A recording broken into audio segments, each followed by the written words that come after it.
Sairam students, let's begin with the today's session of Class 8 Political Science. Children, we have started with a revision of chapter number 5 of Political Science, that is Judiciary.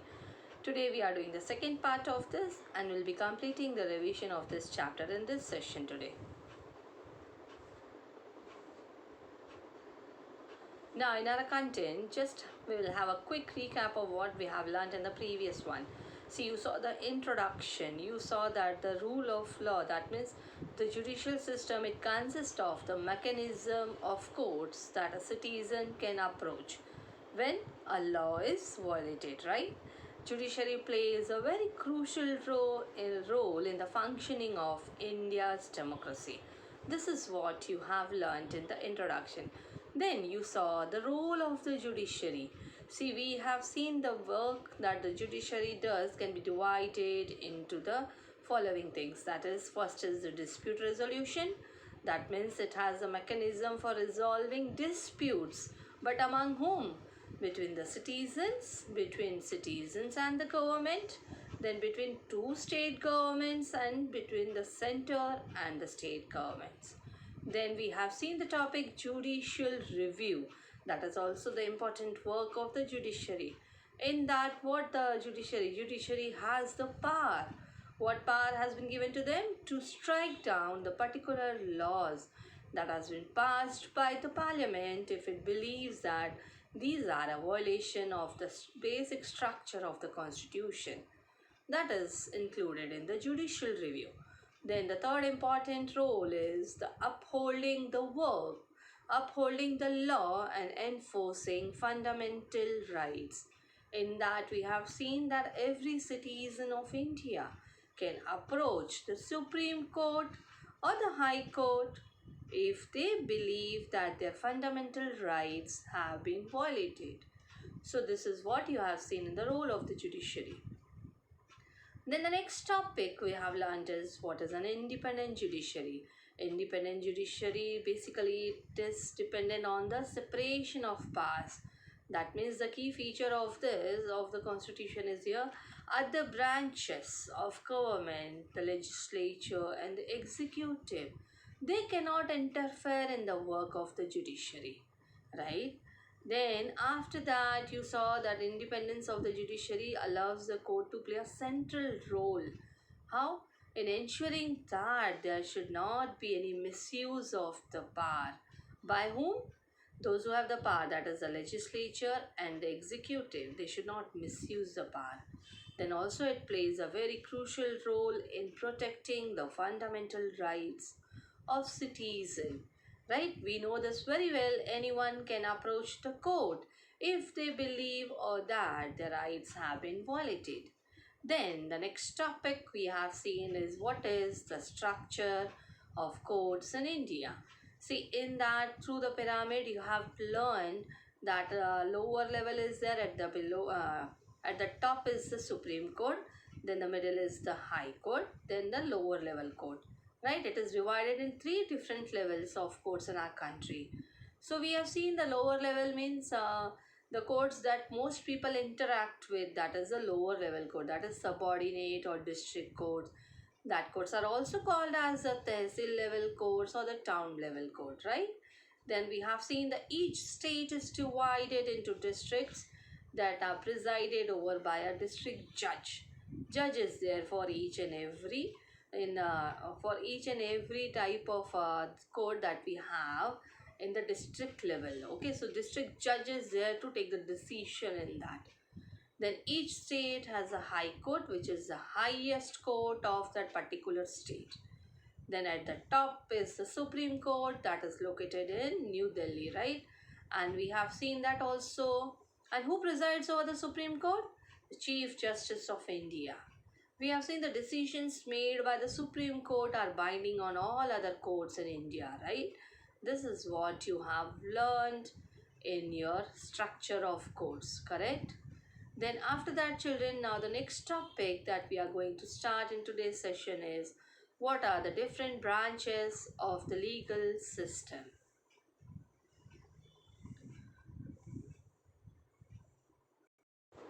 Now let's see in this topic what are the different branches of the legal system.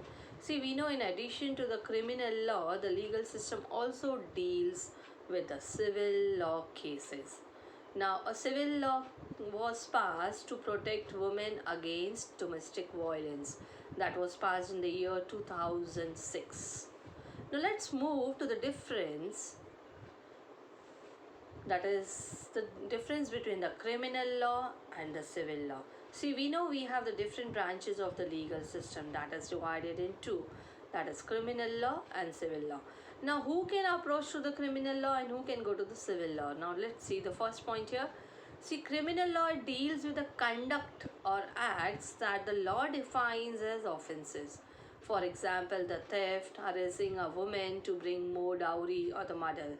These all cases goes to the criminal law. Whereas civil law deals with any harm or injury to rights of individuals. Now the examples here are given as the disputes relating to the sale of land, that is purchase of goods, rent matters, or the divorce cases. These all cases goes to the civil law. Then again the second one is the criminal law. It usually begins with the lodging of an first information report, that is FIR, with the police who investigate the crime, after which a case is filed in the court. Okay, and whereas in civil law, petition has to be filed before the relevant court by the affected party only in a rent matter. Either the landlord or the tenant can file a case in that way. Now, the third difference in criminal law and the civil law is, see, in criminal law, if found guilty, the accused can be sent to jail and also fined. Who takes the decision there? Finally, the judges, okay? See, as in you have learnt about the role of the judges. So, judge is the final decision maker here, right? So, if judges, after going through the evidences and everything, he finds that the accused is guilty, then that accused can be sent to the jail and can also be fined, okay? Whereas in the civil law, the court gives the specific relief asked for. Relief means in what sense? Now see, try to understand from this example.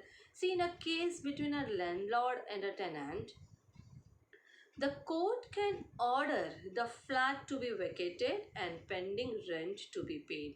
So judges try to give them some relief in that way to sort out their problem in the civil law. Okay, so this is the difference in between the criminal law and the civil law. So learn it according to that, and hand to hand the difference should go properly. Okay, so moving to the next topic, that does everyone have access to the courts? Now, who can go to the court of law? See, we know all citizens of India can access the courts in this country, right? Then we have seen that also that every citizen has a right to justice through the courts, correct? The courts play a significant, very significant role in protecting our fundamental rights. Now let's understand like who can have the access. See, we know very well every citizen, any citizen can move to the court if they find their law has been violated, right? Now, see, if any citizen believes that their rights are being violated, correct, they can approach the court for justice to be done to them. While the courts are available for all, in reality, see, it is easy to say that it is available for all, but practically and in reality, if we'll say, access to courts has always been difficult for a vast majority of the poor in India. Okay, see, it is given in our constitution, every citizen who feels their rights, the fundamental rights has been violated, they can approach, but practically in reality it is difficult for the vast majority of the poor in India. Why it is difficult for them? Because the legal procedures involves a lot of money and lot of paperwork is also there. So as well as it take up a lot of time also, right? See, those who are earning the daily wages, for them, those who are the daily wages earner, for them, it is very difficult to skip their work for even one day, right?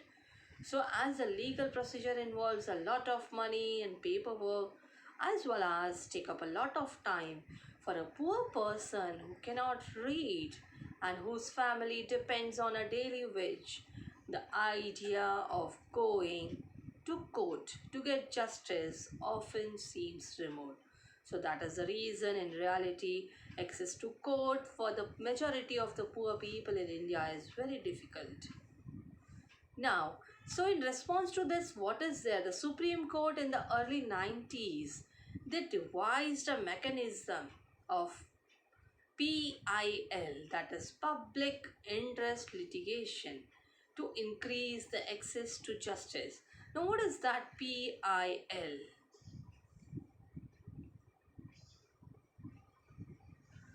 See what happens in that PIL. They can in the High Court or the Supreme Court on behalf of those whose rights have been violated. Now the legal process was greatly simplified, and even a letter or a telegram, even addressed to the Supreme Court or the High Court, could be treated as a PIL. See, personally, they should not go if they have any issues. It can be in the form of a letter or a telegram addressed towards the Supreme Court or the High Court. It allows any individual or any organization to file a PIL in the High Court or in the Supreme Court on behalf of the those whose rights were being violated. So see, actually it is not like the person who is the sufferer should only go alone, should go physically. It can be that that power can be given through PIL, that power can be transferred by writing a letter or the telegram that will be addressing to the Supreme Court or High Court. That is the main reason to have that PIL, that is public interest litigation, so that they can have the access to the justice, access to the courts without going physically there.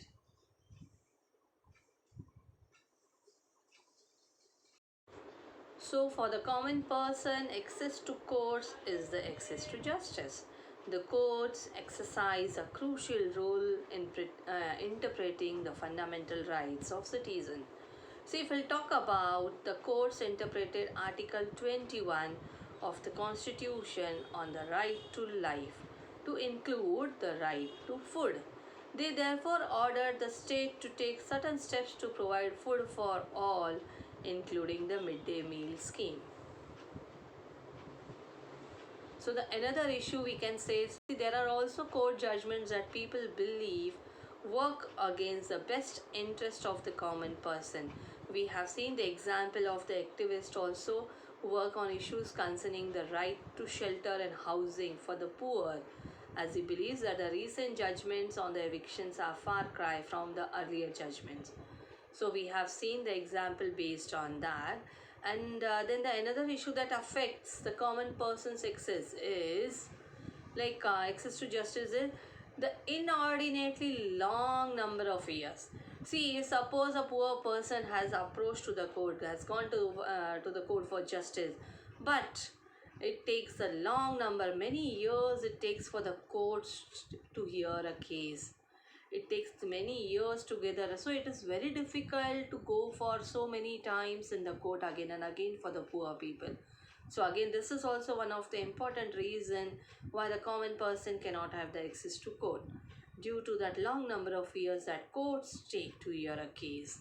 So the phrase that has been given is suitable here: the justice delayed is justice denied. Means delay means it is denied only, as good as they feel. If it is there is delay in the justice, it means it has been denied. Is often used to characterize this extended time period that the courts take. So here ultimately we can say, in spite of this, there is no denying that the judiciary, though there is limitations for that, many people don't have the access to court, they can't go physically there. But then too, we can say, in spite of all this, we can say there is no denying that the judiciary has played a crucial role in democratic India, serving as a check on the powers of the executive and the legislature, as well as in protecting the fundamental rights of citizens. So ultimately, we can say the judiciary plays a very important role in the democratic India, right? So the members of the Constituent Assembly had quite correctly envisioned a system of courts with an independent judiciary as the key feature of our democracy. So, children, here we have completed with our chapter Judiciary. We have completed with a revision of our chapter Judiciary. So, children, go through the main presentation also, go through the revision slide also, read the chapter thoroughly, try to understand, and very important thing, don't forget to learn the glossary that has been given in your textbook. All the meanings that are given in the glossary is very important for you to learn. So see you in the next session with the revision of some new chapter. Till then, children, take very good care of your health.